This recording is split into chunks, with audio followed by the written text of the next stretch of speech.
Selamat pagi Bapak-bapak, Ibu-ibu, anggota sekolah minggu, dewasa pria, dewasa wanita, dan dewasa senior. Pada pagi hari ini kita akan belajar dari pelajaran yang ke-9 yang mengambil judul Kepemimpinan Seorang Ayah. Dan sebelumnya kita akan berdoa terlebih dahulu, memohon pimpinan Tuhan agar semua yang kita pelajari berkenan di hadapan Tuhan. Mari kita berdoa. Ya Tuhan, terima kasih atas kesempatan bagi kami untuk belajar sebagian dari firman-Mu.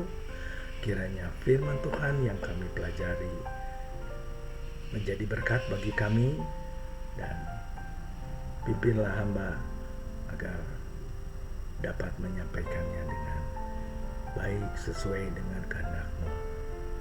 Siapkanlah hati dan pikiran kami ya Bapa. Dalam nama Tuhan Yesus kami berdoa. Amin.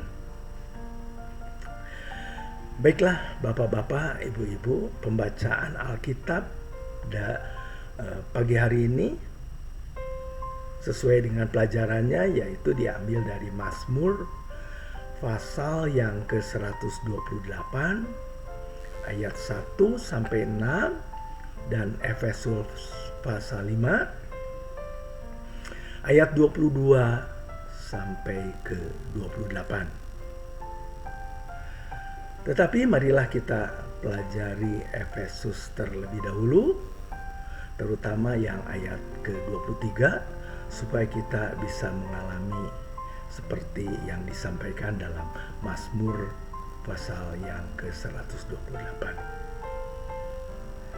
Bapak-bapak, ibu-ibu sekalian, dalam keluarga seorang pria terpanggil untuk memimpin istrinya. Walaupun pernyataan ini mungkin tidak umum lagi pada masa dan budaya sekarang, tapi sebagai orang Kristen haruslah memegang kebenaran ini.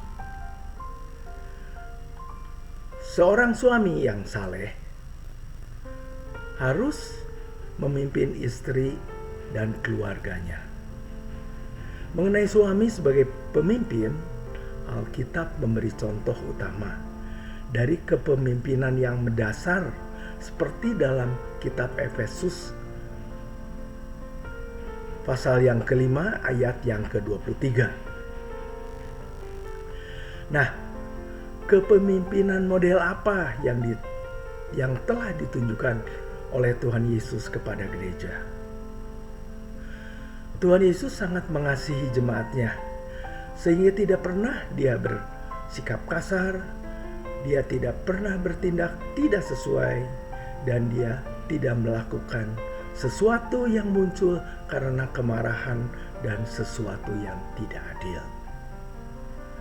Karena kasihnya yang begitu besar, ia menyerahkan nyawanya supaya jemaat hidup. Tuhan Yesus adalah contoh suami yang saleh. Jadi jika kita ingin memimpin keluarga yang setia kepada Tuhan, maka kita perlu mengenali cara Tuhan Yesus dan meneladaninya.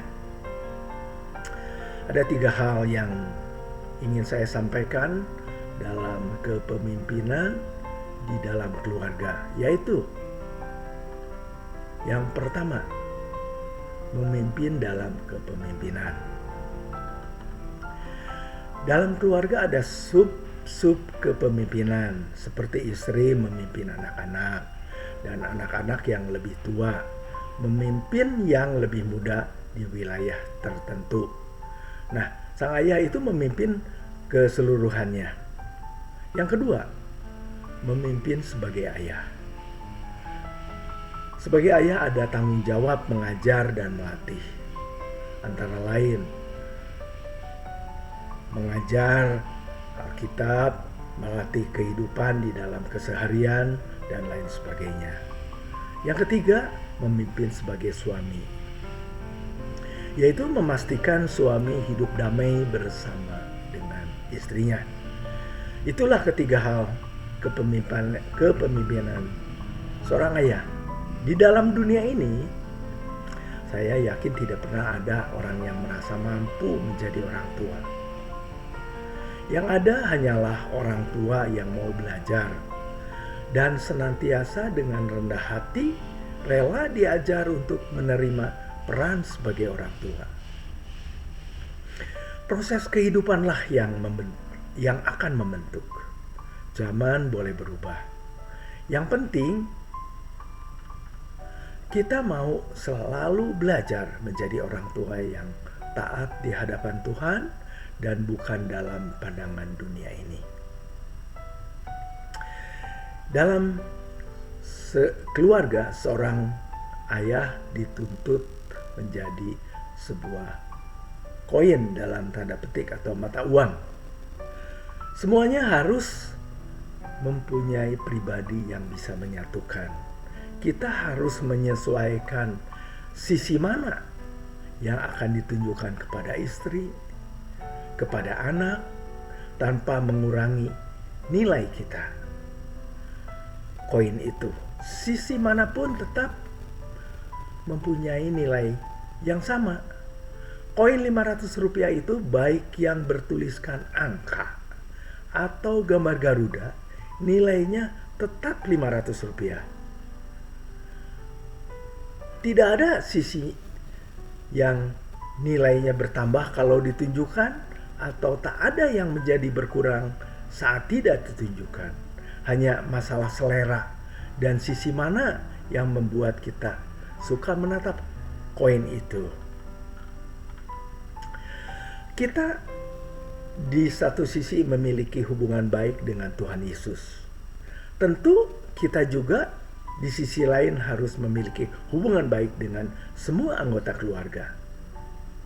Sisi yang satu menerima kasih Tuhan dan mengasihi Tuhan, begitupun sisi yang lain mengasihi dan dikasihi sesama anggota keluarga. Biarkanlah orang menilai kita dari sisi manapun, selama nilai kita tetap sama di mata manusia dan Tuhan. Tetapi bila Tuhan yang menjadi kepala rumah tangga, maka semua akan menjadi jauh lebih indah dan lebih mudah. Karena suami dan istri yang takut akan Tuhan tentu akan melakukan sesuatu untuk kemuliaan Tuhan, hingga keluarga menjadi terang. Maka benarlah yang dituliskan dalam Mazmur pasal 128 ayat 1 sampai 6. Baik kalau kita baca firman Tuhan dari Mazmur 128 ayat 1 sampai 6 ini. Mazmur pasal 128 ayat 1 sampai 6. Berbahagialah setiap orang yang takut akan Tuhan, yang hidup menurut jalan yang ditunjukkannya. Apabila engkau memakan hasil jerih payah tanganmu, berbahagialah engkau dan baiklah keadaanmu. Istrimu akan menjadi seperti pohon anggur yang subur di dalam rumahmu. Anak-anakmu seperti tunas pohon zaitun di sekeliling mejamu. Sesungguhnya demikianlah akan diberkati orang laki-laki yang takut akan Tuhan. Kiranya Tuhan memberkati engkau dari Sion, supaya engkau melihat kebahagiaan Yerusalem seumur hidupmu, dan melihat anak-anak dari anak-anakmu. Damai sejahtera atas Israel. Demikianlah firman Tuhan dari Mazmur 128. Kita dengan mudah dapat menangkap kebahagiaan yang seperti apa yang diungkapkan dari Mazmur pasal yang ke-128 itu. Maka sekali lagi saya ingin ulangi, yaitu bahwa apabila Tuhan yang menjadi kepala rumah tangga, semua akan jauh lebih indah dan lebih mudah. Karena suami dan istri yang takut akan Tuhan tentu akan melakukan segala sesuatu untuk kemuliaan Tuhan hingga keluarga menjadi terang. Demikianlah pelajaran kita pada pagi hari ini. Dan selanjutnya silakan bapak-bapak, ibu-ibu berdiskusi di kelas masing-masing, mendiskusikan seluruh yang kita pelajari pada pagi hari ini. Dan kita akan tutup dengan doa. Tuhan, terima kasih atas kebaikan Tuhan memimpin kami di dalam pelajaran ke-9 ini. Tolonglah agar kami dimampukan untuk melakukan semua kehendak Tuhan melalui Roh Kudus yang ada di dalam hati tubuh kami. Kami serahkan semuanya ini hanya dalam nama Tuhan Yesus. Amin.